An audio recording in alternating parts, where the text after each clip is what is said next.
नमस्कार, स्वागत है आपका हमारे इस खास शो एग्ज़ाम में घबराना क्या है। एग्ज़ाम फोबिया में लोगों को परीक्षा का हद से ज़्यादा डर होता है और ऐसे में कई बार बच्चे ठीक से तैयारी भी नहीं कर पाते हैं और कई बार बच्चे तैयारी करने के बाद तमाम आंसर जानने के बाद भी लिख नहीं पाते हैं। अगर आपके भी घर में कोई इस तरह की परीक्षा की तैयारी कर रहा है और उसको भी कहीं ना कहीं कोई स्ट्रेस है तो ये शो आपके लिए है। आज हम आपको बताएंगे कि स्ट्रेस कैसे कम किया जा सकता है, योगा और संतुलित आहार आपके जीवन पर किस तरह से प्रभाव डाल सकता है और साथ ही हम बात करेंगे उन मनोवैज्ञानिक पहलुओं पर भी जिनसे स्ट्रेस को काबू किया जा सकता है। लेकिन उसके पहले आप देखिए हमारी ये खास रिपोर्ट। स्टूडेंट्स के लिए एग्ज़ाम का समय चैलेंज से भरा होता है। परीक्षाओं के मौसम में खाना पीना और नींद सब कुछ डिस्टर्ब हो जाता है। ऐसे में ज़रूरी है कि एग्ज़ाम स्ट्रेस और खान पान की गलत आदतों को कंट्रोल किया जाए ताकि इसका असर बच्चों की परफॉर्मेंस में ना पड़े। जानते हैं बच्चों के लिए कुछ ऐसे कारगर टिप्स जिसे अपनाकर एग्ज़ाम के स्ट्रेस को किया जा सकता है छू मंतर। क्या खाएं कि दूर हो जाए एग्ज़ाम स्ट्रेस? एक्सपर्ट की माने तो घर का बना खाना एग्ज़ाम स्ट्रेस को दूर करने के लिए सबसे उत्तम माना गया है। मिलेट्स, ब्राउन राइस, हरी सब्जियां, सलाद और अंकुरित लेना बेहद फायदेमंद होगा। गट हेल्थ पर ध्यान देना क्यों जरूरी है? गट हेल्थ यानी आंतों की सेहत, जाहिर है इसे दुरुस्त रखना जरूरी है। हेल्दी गट हेल्थ के लिए फाइबर युक्त फल, सब्जियों के जूस, भरपूर मात्रा में पानी का इंटेक बढ़ाना चाहिए ताकि गट में गुड माइक्रोब्स बढ़ सकें। साथ ही पैकेज्ड फूड्स और शुगर को खाने से बचना बहुत ज़रूरी है। पढ़ते वक्त जंक फूड की क्रेविंग के हैं शिकार? अगर बच्चे सुबह के समय होल ग्रेन खाना शुरू करें, अंकुरित खाना शुरू कर दें तो इससे खाने की क्रेविंग कम होती है। इसके अलावा ब्रेकफास्ट और लंच के बीच में नट्स, सीड्स या फ्रूट्स भी खा सकते हैं। इससे बच्चे अनहेल्दी जंक फूड खाने से बचेंगे और उनका पेट भी भरा रहेगा। बैलेंस डाइट मेंटल हेल्थ पर भी असर डालती है। कहते हैं जैसा अन्न वैसा मन। फ्रेश फ्रूट्स, सब्जी, नट्स, नींबू पानी, नारियल पानी मन को हेल्दी रखता है और एग्ज़ाम के कारण होने वाले तनाव, गुस्से और चिड़चिड़ेपन से राहत देता है। इसके अलावा समय से सोना भी मेंटल हेल्थ के लिए बेहद ज़रूरी है। एग्ज़ाम के दौरान डाइजेशन को रखें बेहतर। एग्ज़ाम स्ट्रेस के दबाव से पाचन संबंधी समस्याएं होने लगती हैं जिससे बच्चे लूज मोशन या कब्ज के शिकार हो जाते हैं। ऐसे में केला और दही चावल खाने से काफ़ी राहत मिलती है। साथ ही हाइड्रेट रहने के लिए ढेर सारा पानी पीते रहना चाहिए। डिहाइड्रेशन से बचने के लिए छाछ या लस्सी को डाइट का हिस्सा बना सकते हैं। फिजिकली भी एक्टिव रहना बेहद ज़रूरी है। इसके लिए वॉक करें, योगा करें जो बेहद फ़ायदेमंद साबित हो सकता है। कुछ फूड्स रिप्लेसमेंट भी ज़रूरी है। एग्ज़ाम प्रेशर में चाय या कॉफ़ी पीकर बच्चे हो जाते हैं रिलैक्स, तो इसे ग्रीन टी से रिप्लेस कर सकते हैं। चिप्स खाने की क्रेविंग हो रही हो तो घर पर बने स्वीट पोटैटो के चिप्स खाएं। अगर मीठा खाने की क्रेविंग हो रही हो तो शुगर फ्री डार्क चॉकलेट खाएं। श्रीखंड या मिष्टी दोई भी खा सकते हैं। इस तरह एग्ज़ाम के चुनौती भरे पलों को बिल्कुल आसान कर देगा एक हेल्दी डाइट जो सिर्फ फिजिकली ही नहीं मेंटली भी आपको हर चैलेंज के लिए कर देगा तैयार। यानी एग्ज़ाम स्ट्रेस मैनेजमेंट के लिए आप हो जाएंगे पूरी तरह से तैयार।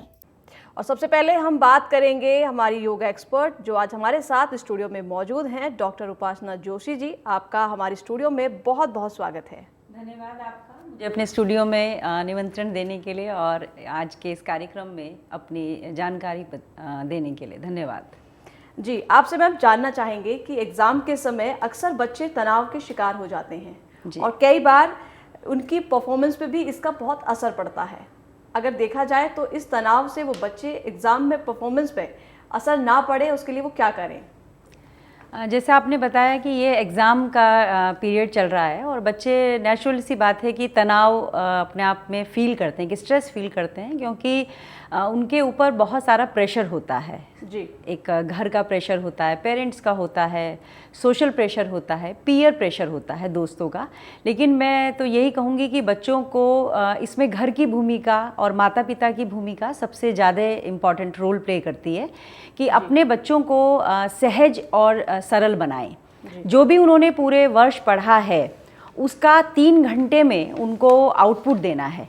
तो उसका सबसे बड़ा जो मैंने जैसे आपसे कहा कि माता पिता का रोल होता है, तो उसमें अपने बच्चों को आप उनका सहयोग दें, उनको कुछ योगासन उनको आप उसमें शामिल करें, उनके मनोबल को बढ़ाएं और उनसे यही कहें कि आप जब भी एग्ज़ाम देने जाएं तो आपको पॉजिटिव एफर्मेशन अपने को देनी है। मैंने जो भी पढ़ा है एग्ज़ाम में वही आएगा, मेरा 100% एग्ज़ाम अच्छा होगा। और कुछ योगा के टिप्स हैं वो बच्चे करें साथ ही साथ। जी आपसे ये भी जानना चाहेंगे मैम कि एग्ज़ाम फोबिया का मतलब क्या होता है? जी फोबिया, जैसे आपने एक वर्ड आपने बोला है, आपने कभी सुना होगा कि स्टेज फोबिया भी होता है। स्टेज फोबिया इसको हम लैक ऑफ कॉन्फिडेंस मैं कहूँगी इसको, तो कई लोग इसको लैक ऑफ नॉलेज भी बोलते हैं। तो लैक ऑफ नॉलेज तो मैं नहीं कह सकती, डिफरेंट एस्पेक्ट होते हैं, लेकिन लैक ऑफ कॉन्फिडेंस कहेंगे, क्योंकि बच्चा बोर्ड का एग्ज़ाम, एक प्रेशर होता है कि बोर्ड का एग्ज़ाम है, तो बच्चा वो प्रेशर फील करता है, उससे वो उसके अंदर एक डर बैठ जाता है। और कई बार बच्चों को पेपर देख के, जो एग्ज़ाम का उनका एग्ज़ाम पेपर आता है उसको देख के घबराहट होने लगती है। सर वही एक डर जो है वो फोबिया कहलाता है। जी ये भी बताइए मैम कि क्या एग्ज़ाम के समय जो गाने हैं या फिर मोटिवेशन करने वाली कुछ चीज़ें हैं, जैसे गाने हुए या फिर साथ ही में कुछ स्टोरियाँ हुई, क्या ये मदद करती हैं? बिल्कुल, माइंड को एक पीस चाहिए। जैसे मैंने 2 घंटे स्टडी की तो उसके बाद मेरे माइंड को रिफ़्रेश होने के लिए कुछ ना कुछ चाहिए, तो उसमें हम बच्चे गाने भी सुन सकते हैं जो उनकी पसंदीदा गाने हों। और मैं तो यही कहूँगी कि प्राणायाम वो करें तो वो उनके लिए ज़्यादा मददगार सिद्ध होगा। और ये भी बताइए कि एग्ज़ाम के समय पेरेंट्स का कितना रोल रहता है बच्चों के साथ? मैं तो ये कहूँगी कि 100% रोल पेरेंट्स का रहता है। पेरेंट्स को कभी भी अपने बच्चे को डीमोटिवेट नहीं करना चाहिए, क्योंकि जो भी तैयारी है वो एग्ज़ाम से पहले पूरे वर्ष की है। इस समय तो आउटपुट का समय है, तो बच्चे का मनोबल पूर्णतः बढ़ाएं। अपने बच्चे को किसी से कंपेयर मत करें, कंपैरिजन बिल्कुल नहीं करें, क्योंकि हर बच्चे की अपनी एक इंडिविजुअल क्षमता होती है, कैपेबिलिटी होती है, उसी के अनुरूप बच्चा कार्य करता है। तो बच्चे के मनोबल को बढ़ाएं, बच्चे को प्यार से, सरलता से, सहजता से जितनी उसकी मदद हो सकती है उतनी करें, और उसके आहार का विशेष ध्यान रखें जी इस टाइम पर। जी ये भी बताइए मैम कि एग्ज़ाम के टाइम पे घर का माहौल, क्या बच्चों को इसका असर पड़ता है कि बच्चे, और कई बार ऐसा भी होता है कि बच्चे अपनी बात कह नहीं पाते हैं और पेरेंट्स भी समझ नहीं पाते हैं। और मैम अब आप हमें ये भी बताइए कि वो कौन से आसन हैं जो एग्ज़ाम के टाइम बच्चों को करने चाहिए ताकि उनकी मेमोरी पर इसका प्रभाव पड़े और तनाव भी कम उनको लगे?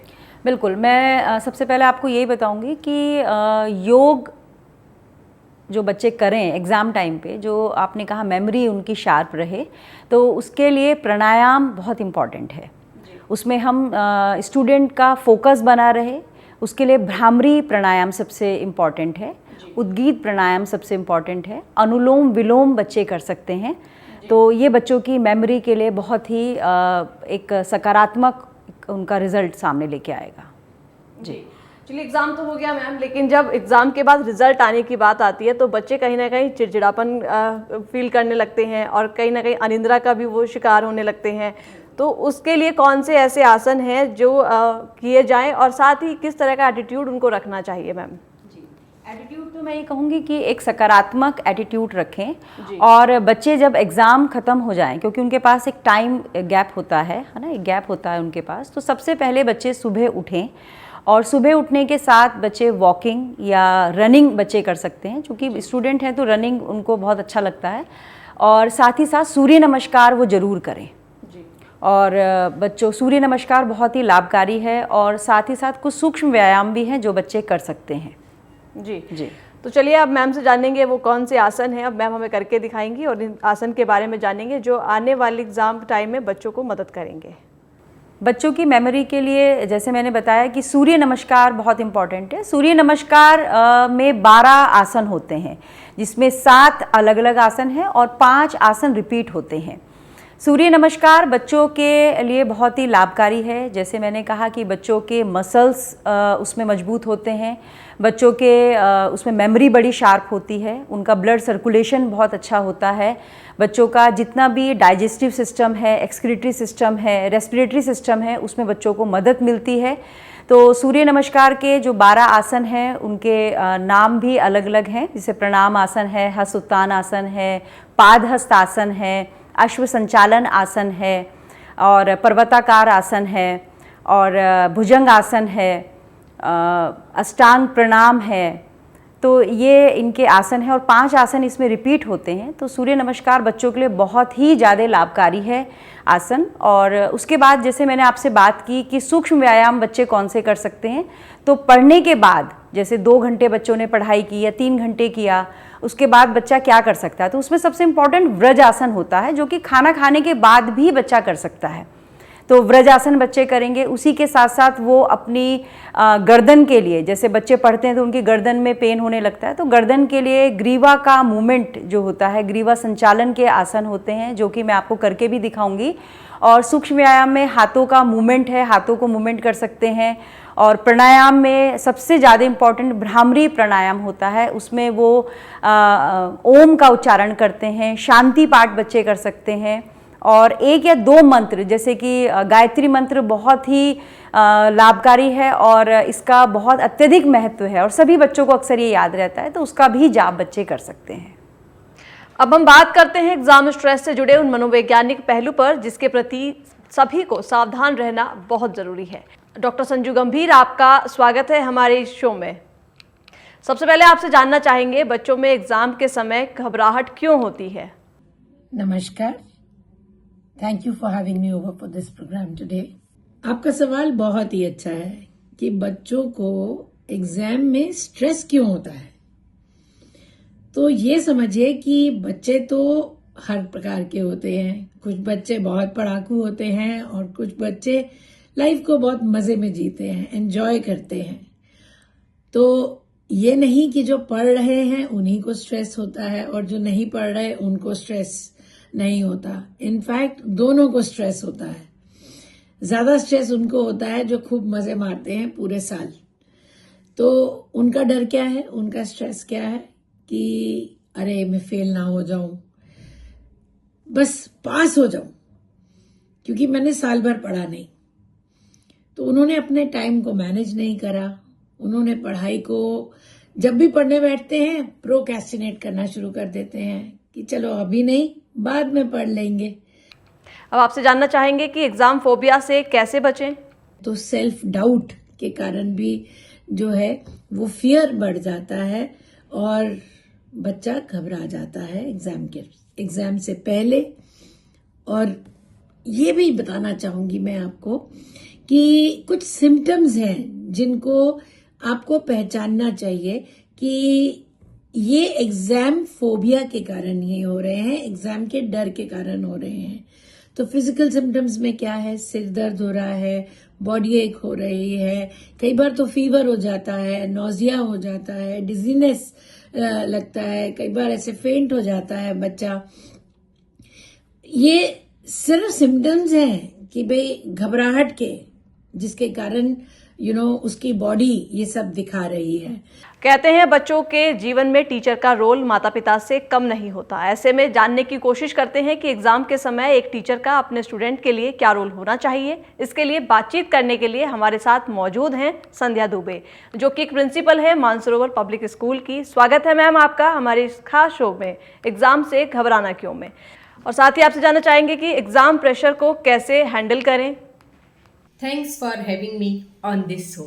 इस एग्ज़ाम के मौसम में आपने इतना अच्छा टॉपिक लिया है और इस पे आपने जो क्वेश्चंस दिए हैं वो भी बहुत अच्छे हैं और उसमें मुझे इन क्वेश्चंस का आंसर देने का मौका मिला, ये तो बहुत ही अच्छी बात है।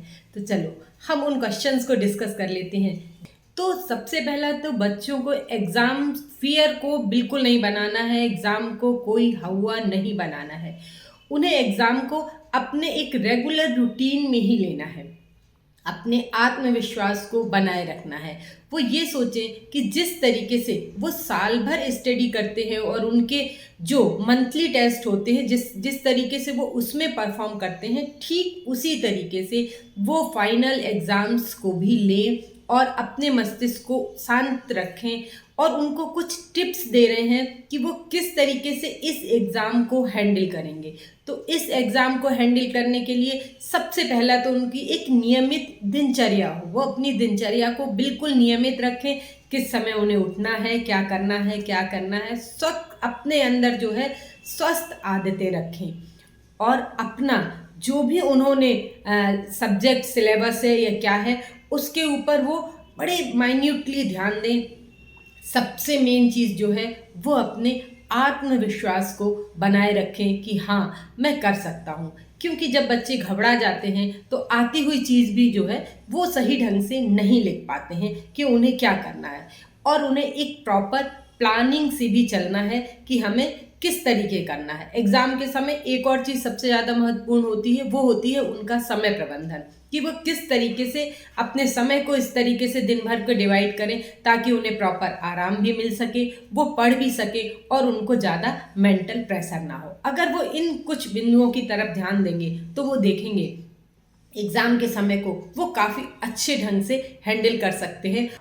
और मैम आप आपसे जानना चाहेंगे कि एक टीचर को बच्चों को एग्ज़ाम को फेस करने के लिए कैसे तैयार करना चाहिए जिससे वो शारीरिक और मानसिक रूप से एग्ज़ाम प्रेशर को आसानी से झेल सके। एक प्रिंसिपल होने के नाते आप टीचर्स के लिए क्या कहना चाहेंगी मैम? यानी कि टीचर्स जो है वो कैसे तैयार करें एग्ज़ाम के लिए बच्चों को। बिल्कुल, टीचर्स जो है कहा ही जाता है टीचर और स्टूडेंट एक दूसरे में रचे बसे रहते हैं, उनकी आत्मा रहती। तो टीचर्स तो हमारी पूरी तरीके से बच्चों को सपोर्ट करके इस चीज़ के लिए तैयार कर सकते हैं कि उन्हें क्या करना चाहिए। जितना भी उनका सिलेबस है, जो भी उनको चीज़ है, उनको बहुत अच्छे तरीके से समझाना। सिलेबस में भी कुछ मेन ऐसे पॉइंट्स होते हैं जिनके ऊपर एग्जामिनर्स की विशेष ध्यान देती है और इसका अनुभव टीचर्स को होता है, इसलिए टीचर्स को इन पॉइंट को विशेष देना है ताकि बच्चे जो हैं वो जो मेन इंपॉर्टेंट चीज़ है सिलेबस की उसके ऊपर वो जो है ज़्यादा ध्यान दे सके। ऑनलाइन तरीके से भी उनकी मदद कर सकते हैं, उन्हें बहुत सारी चीज़ें प्रोवाइड कर सकते हैं कि वो यहाँ से पढ़ के ये चीज़ें, ताकि वो घर बैठे आराम से इस चीज़ की तैयारी कर सकें। हमारे टीचर्स मॉक टेस्ट लेना बिल्कुल जारी रखें। इससे क्या होगा कि हमारे बच्चे जो है जब बार बार मॉक टेस्ट देंगे तो उस चीज़ में वो पूरी तरीके से क्या हो जाएंगे, परिपक्व हो जाएंगे और उनके अंदर से फिर ये डर निकल जाएगा कि अगर कहीं कुछ बीच से आ गया तो क्या हुआ, क्योंकि मॉक टेस्ट में छोटे छोटे से पॉइंट उठाए जाते हैं जिन पे बच्चे उनका आंसर देते हैं। परीक्षा कक्षा के अतिरिक्त वो अलग से भी क्लासेस ले सकते हैं, बच्चों को बता सकते हैं, कर सकते हैं कि कुछ अगर उन्हें किसी बिंदुओं पर किसी भी तरीके की कोई डिफ़िकल्टी है या क्या है तो वो आराम से आएँ, उनसे पूछें और करें। छात्रों को और जितने भी विश्वास, उनके अंदर के विश्वास को बढ़ाना, जितने और अन्य संसाधन से उनकी मदद कर सकते हैं वो सारे करें। दो चीज़ अगर उन्होंने कर दी कि छात्रों के अंदर इस विश्वास को बढ़ा दिया कि उन्हें एग्ज़ाम्स में क्वेश्चन देख के घबराना नहीं है, ध्यान से समझना है और करना है, तो ये इस तरीके से हमारे टीचर्स जो हैं उनकी मदद कर सकते हैं। एग्जामिनेशन हॉल में एक टीचर का क्या रोल होना चाहिए?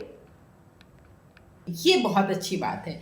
यहाँ पे मुझे एक बात याद आती है कि विवेकानंद ने बोला था कि टीचर जो होती है वो आत्मा होती है। वो मतलब अगर तुरंत स्टूडेंट लेवल पे चली जाए और उसके मानसिक स्तर पर उतर आए तो वो उनकी मन स्थिति को बहुत अच्छे ढंग से समझ सकती है और समझा भी सकती है क्या है। अब जब कभी पेपर आता है तो बच्चे पेपर में कई बार जो होता है क्वेश्चंस की जो लैंग्वेज है वो बदल दी जाती है और बच्चे अचानक से, चूंकि एग्जामिनेशन का उनके अंदर फियर रहता है, तो वो घबरा जाते हैं। इस पे हमें विशेष ध्यान देना है। वहाँ जो इन्विजिलेटर, जो टीचर रहते हैं, वो बच्चों को क्वेश्चन पेपर को बहुत अच्छे तरीके से समझाएं और उन्हें बताएं कि आपको प्रेशर नहीं लेना। उनके वहाँ पे अपने शब्दों के द्वारा उनके आत्मविश्वास को बढ़ाएं कि वो किस तरीके से जो है एग्जामिनेशन पे उसमें अगर कोई क्वेश्चन नहीं भी बन रहा है और उनके बारे में हमें थोड़ा सा भी आइडिया है तो हम किस तरीके से क्वेश्चन पेपर में अगर नहीं आया तो भी हम उसको कैसे लिख सकते हैं, ये हमारे वहाँ पे उपस्थित टीचर्स जो है वो आराम से बच्चों को इस तरीके से करके वो जो हॉल के अंदर फियर हो रहा है उसको दूर कर सकते हैं और बच्चे बहुत ही अच्छे एटमॉस्फेयर में वहाँ पे पेपर लिखेंगे। और साथ ही आपसे जानना चाहेंगे कि बच्चों के लिए आप क्या टिप्स देना चाहेंगी, आखिर कौन से वो छोटे छोटे बदलाव जिसे अपने बच्चों को एग्जाम के प्रेशर को आसानी से हैंडल कर सकें। बच्चों को तो यही टिप्स है कि सबसे पहले आपने आत्मविश्वास को बढ़ाए, नियमित दिनचर्या को रखें अपने अंदर कि किस तरीके से करना है, एक समय प्रबंधन के उस पे चलें और डिस्ट्रैक्शन की जितनी भी चीज़ें हैं उनसे दूर रहे, जैसे मोबाइल, टीवी, क्योंकि ये सारी चीज़ें हो सकता है उसमें आप कुछ ऐसा पढ़ लें कि आप उससे डिस्ट्रैक्ट हो जाएं और आपका मन पढ़ाई की तरफ ना लगे। और अब हमारे साथ जुड़ गई हैं अंबिका श्याम सुंदर, जो पेरेंटिंग कोच के साथ डाइटिशियन भी हैं। और स्वागत है मैम आपका हमारे इस खास शो में। आपसे जानना चाहेंगे मैम कि बच्चों में एग्जाम के समय तनाव बहुत होता है और ऐसे में उन्हें किस तरह की डाइट लेनी चाहिए। Namaskar. Thank you TV 27 News Channel for inviting me to this program. बहुत अच्छा और अक्सर पूछा गया सवाल है।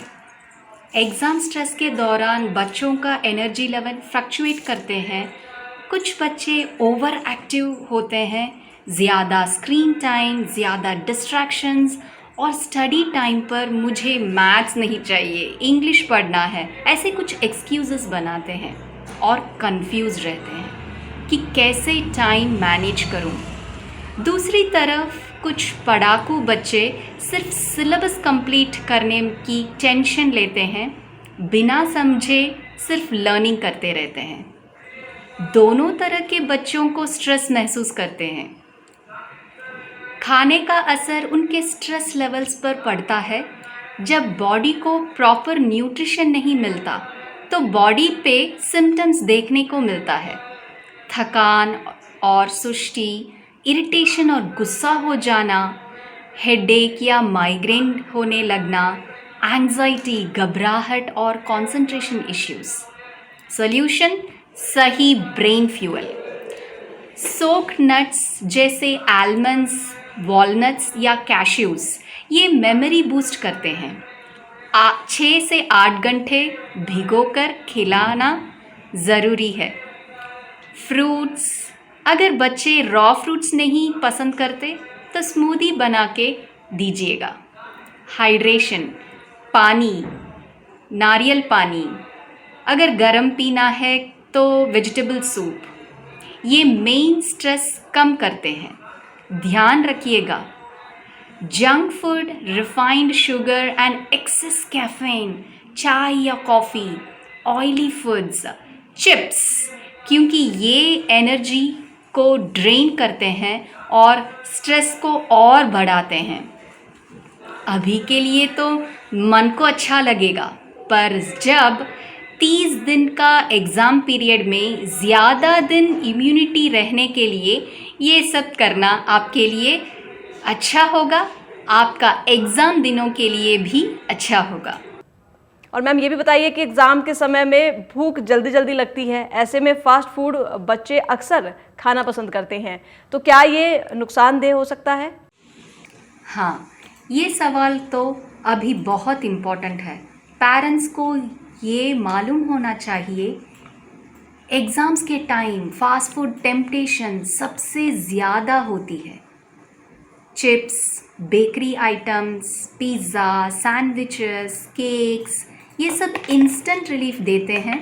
ये सब खाने के लिए मन करता है, लेकिन बॉडी को भी वीक करता है। एक रैप गाना से आपको समझाना चाहती हूँ।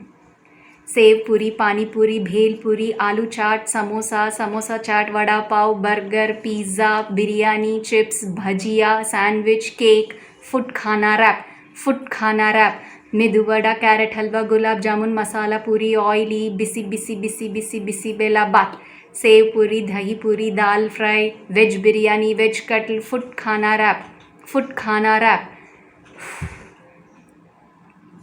ये सब हमारा बॉडी को अनजाने में भी बहुत वीक करता है। फास्ट फूड अल्टरनेटिव्स जो टेस्टी भी हैं और हेल्दी भी, इसको देखेंगे।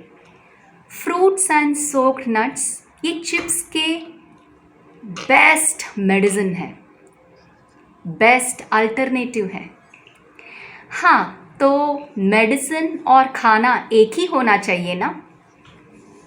होममेड एनर्जी बार्स या लड्डूस, नट्स और डेट्स से बना हुआ प्रोटीन बार्स या लड्डू बच्चों को पसंद आएंगे।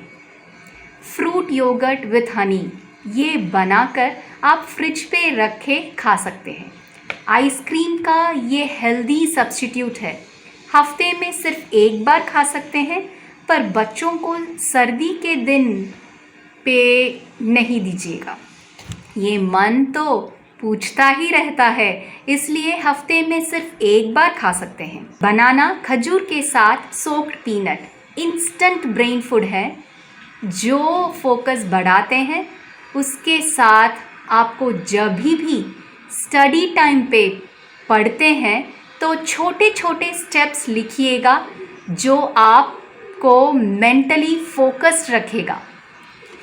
खाने का भी नहीं, मेंटली फोकस का भी हमको ध्यान रखना चाहिए। पेरेंट्स, आपके रोल सिर्फ सिलेबस कंप्लीट करवाना नहीं है, बल्कि बच्चों को हेल्दी लाइफस्टाइल सिखाना भी है। जब सही फूड और बच्चों को सेल्फ डिसिप्लिन कंबाइन होते हैं, तभी बच्चे एग्ज़ाम्स के दौरान स्ट्रेस फ्री और हाई परफॉर्मिंग बन सकते हैं। Let's not just prepare for exams. Let's prepare for our child's life. और ऐसा माना जाता है कि मेहनत सफल होने के चांसेस और बढ़ जाते हैं जब मन शांत हो, और मन को शांत करने से ईश्वर के शरण में जाना ही पड़ता है। तो अब बात करते हैं एस्ट्रो गुरु नितिशा मल्होत्रा जी से, जो हमें बताएंगे कि स्टूडेंट्स की मेहनत सफल हो, एग्जाम में कोई भी विघ्न ना आए, उसके लिए क्या करें और क्या ना करें, कोई आसान सा उपाय बताएं। तो जैसे कि स्टूडेंट की मेहनत पर बात कर रहे हैं, तो सबसे पहला टिप मेरे लिए यही रहेगा कि अपनी मेहनत पर पूर्ण विश्वास रखें बच्चे। आपको पूर्ण मेहनत का फल मिलेगा। और नंबर सिर्फ डर सकते हैं आप लोग नंबर्स को देख के। नंबर्स एक नंबर हैं, वो आपके जीवन को कभी तय नहीं कर सकते। तो सबसे बड़ा ये बात है कि आप अपनी मेहनत पर ध्यान दीजिए, नंबर्स पर नहीं। लेकिन एकाग्रता को बढ़ाने के लिए चंद्रमा को बहुत स्ट्रॉन्ग करें, अपनी मदर के पैर छुएं। सबसे बड़ा जो प्रतियोगिता में आपको विजय दिला सकते हैं वो है हनुमान चालीसा। हर बच्चे को, हर कंपटीशन में बैठे हुए बच्चे को, हर एग्ज़ाम देते हुए बच्चे को, जो जॉब प्रमोशंस चाहते हैं, वो हनुमान चालीसा पढ़ के अगर जाते हैं तो उनके सभी कार्य होते हैं। हनुमान जी के सामने पहले सीताराम की एक माला करें, उसके उपरांत एक हनुमान चालीसा का आप पाठ कर लीजिए। एक और चीज़ बोलना चाहूँगी, मोर पंख। मोर पंख हर तरह की निगेटिविटी को दूर रखते हैं और मोर पंख से हमारे जीवन में बहुत सारे काम होने लगते हैं। तो जब भी आपको लग रहा है हम नंबर पढ़ के तो जा रहे हैं बट नंबर वैसे नहीं आते हैं, तो मोर पंख अपने स्टडी टेबल पर रखिए। तो ये 3 उपाय बहुत अच्छे रहते हैं हर उस स्टूडेंट के लिए, हर कॉम्पिटिटिव एग्ज़ाम के लिए, और हर जो जॉब में जाना चाहते हैं, जो किसी तरह से कंपटीशन फेस कर रहे हैं, उनके लिए भी। राधे राधे। तो आज के लिए बस इतना ही। उम्मीद है आपको हमारा ये शो पसंद आया होगा। आप सबका बहुत बहुत धन्यवाद।